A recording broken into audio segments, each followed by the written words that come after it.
Julie Roussel here. And I wanted to ask you a question. Do you ever wonder if you're enough? You know, if you're a good enough parent or a good enough wife, or a good enough boss or a good enough coach. A lot of us wonder that all the time. And I wanted to share a message with you that I heard from a mentor. And this message came at a low point when I was struggling and doubting and questioning myself all the time. Hey, Tip. Hey, Virginia. Thanks for joining in. It's good to see you both.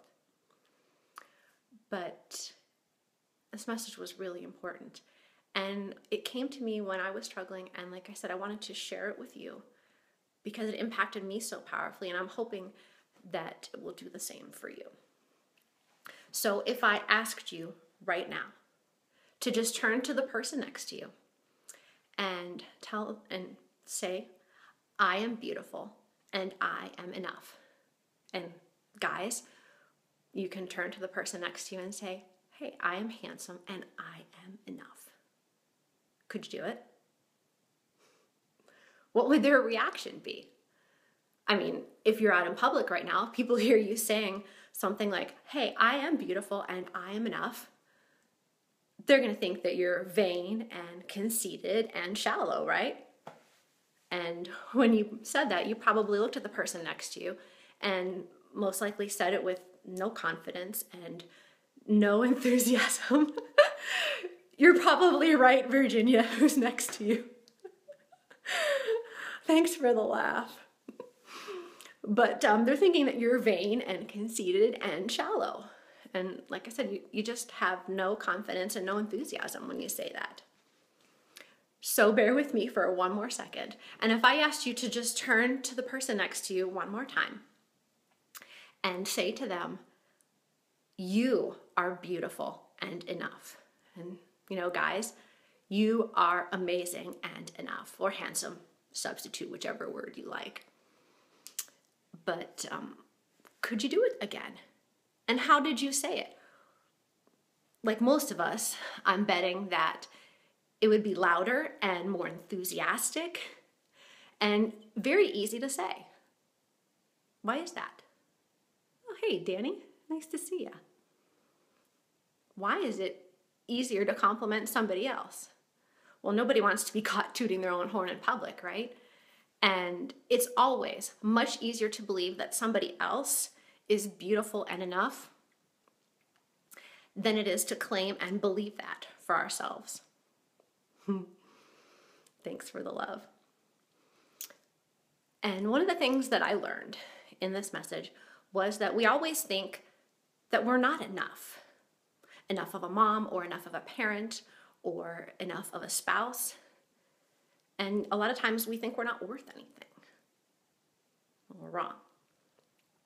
Because it doesn't matter who you are, where you're from, who your parents were, how much money you make. You're not nothing.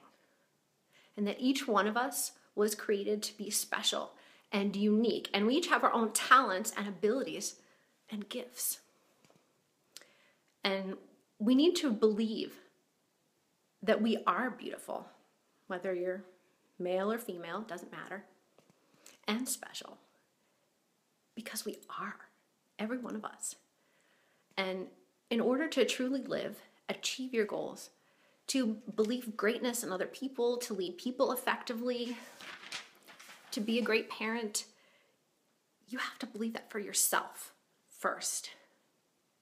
And I didn't understand that for the longest time. How about you? Did you struggle the same way? But I also learned that, in a nutshell, your thoughts and they become your words. And your words become your actions. And your actions become your life situation. And if you don't like the way your life looks right now, then take a hard look and ask a few tough questions. I had to do the same thing. And when I didn't like the answers, it was a wake-up call. So ask yourself, well, what are the doubts that we've allowed to persist in our thoughts. You know, when you're always saying, I'm not good enough of this and I'm not good enough of that, you let those fears hold you back. Second, ask, what are the thoughts that we've allowed to affect our family and our lives?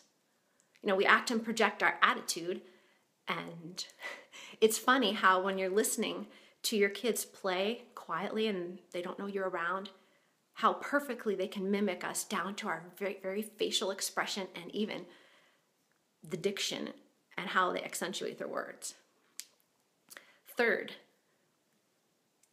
what thoughts and attitudes just come pouring out of our mouths? We keep asking ourselves, where do our kids acquire this attitude and outlook? From us. So if we think and act and speak like we're not enough, they pick up on it and they acquire it too. So our thoughts and our doubts and our fears, all those things just keep spewing out of our mouths.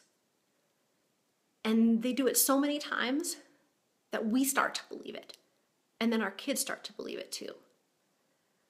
And is that what we want for our kids? I know I definitely don't. But granted, it's hard as heck to change your thinking and your attitude, especially when you find yourself failing more often than succeeding. And I can tell you that from my own experience. But you can change it. It won't happen overnight, but it would be something gradual that you would notice in you and your children. So have patience and stick with it, trying to change attitudes, because it can happen and it will. And it is. It's never easy, Virginia. It's a battle every day, but it's a winnable one. And there were many times that I didn't believe that I was enough, that I was good enough, especially over the past year and years. But thanks to some messages of support and encouragement from family and friends, every one of those messages helped me change my life, my thoughts, my attitude. Because when you say it and hear it enough, you start to believe it yourself. And that's when the magic happens. So if you know someone who's struggling in their life, they don't believe in themselves, they don't think that they're enough, then please leave me a comment below or share this video with anyone you think it might help. If you're struggling in your life and want to change it, feel free to shoot me a PM.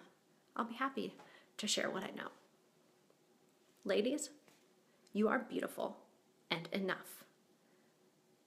Guys, you are handsome and enough. Start believing that and claiming that in your life, because it is monumentally important in order to move forward, to break free, and to become who you were truly meant to be.